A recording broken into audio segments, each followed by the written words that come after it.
Gloire à Dieu, alléluia, gloire à Dieu, nous bénissons le Seigneur pour le souffle de vie qu'il ne cesse de nous accorder en ce jour. Bienvenue à une minute de prière de ce dimanche 23 février 2025. Aujourd'hui, le Seigneur a mis en mon cœur le désir de partager avec vous ce passage des Psaumes chapitre 16, le verset 8, que je lis au nom de notre Seigneur Jésus-Christ. J'ai constamment l'Éternel sous mes yeux, quand il est à ma droite, je ne chancelle pas, alléluia. J'ai constamment l'Éternel sous mes yeux. David avait pris cette décision et au milieu de sa vie si mouvementée, il avait cette encre pour son âme. Son regard se dirigeait constamment sur l'Éternel, le centre de sa vie et de ses intérêts. Cette pensée transportée dans le langage du Nouveau Testament signifie que Seigneur, le Seigneur est le premier en toutes choses dans la vie d'un croyant.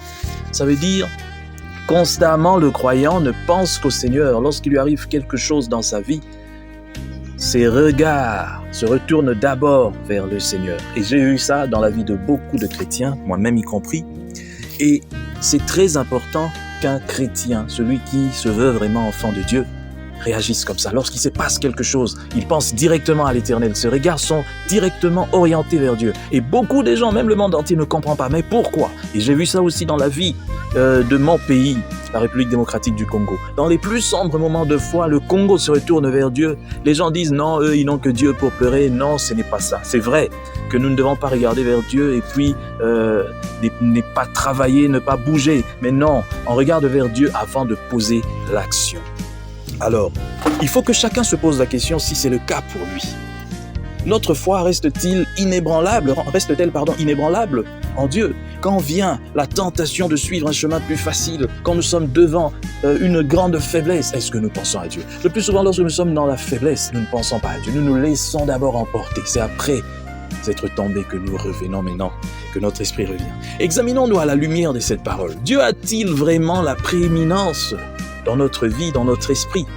Moi, je sais que je connais, tel que je dis, je connais beaucoup les gens qui, lorsqu'il y a un problème qui vient, la première chose à faire, ils prient d'abord. Oh oui, je connais, je peux témoigner. Et moi-même, ça m'arrive. Lorsque je suis dans des tourments, des fois l'angoisse, le désespoir vient me prendre comme ça. Je dis, je n'ai pas d'autre recours. Je n'ai pas quelqu'un d'autre chez qui aller pleurer. Je viens directement dans la chambre, je m'agenouille. Je commence à prier, Seigneur, regarde, je tremble comme un petit enfant, oui, j'ai peur. Parce que ce n'est pas important d'être stoïque lorsque tu es face à une situation difficile. Retourne-toi vers l'Éternel, tu ne sauras pas t'en sortir seul si tu es un enfant de Dieu. Et même lorsque tu auras des gens dans ta tête, non, je veux voir tel oncle, je veux voir telle tante, je veux voir tel ami, je veux voir tel... Peu importe, toutes ces personnes peuvent être aussi indisponibles. Mais Dieu peut susciter quelqu'un. Il peut susciter même un ange. Il peut susciter une solution, miracle, qui ne va pas forcément passer par quelqu'un. C'est pourquoi aujourd'hui, j'appelle tout un chacun à se lever, à penser à Dieu avant toute chose. Lorsque nous sommes face à un problème, quel que soit ce problème, pense d'abord comme David à Dieu. Aie constamment tes yeux, aie constamment l'Éternel sous tes yeux. C'est comme si, que ce soit dans ta tête, dans ta pensée, dans ton esprit, que l'Éternel est là. Lorsque tu es dans des problèmes, c'est d'abord vers lui que tu te retournes. Chers frères et sœurs, dans le Seigneur, vous avez l'occasion de servir Dieu avec votre temps, avec votre intelligence, mais aussi avec vos moyens. Soutenez, restez unis dans une minute de prière chaque jour. Écrivez-nous, envoyez vos dons ici. Que Dieu vous bénisse.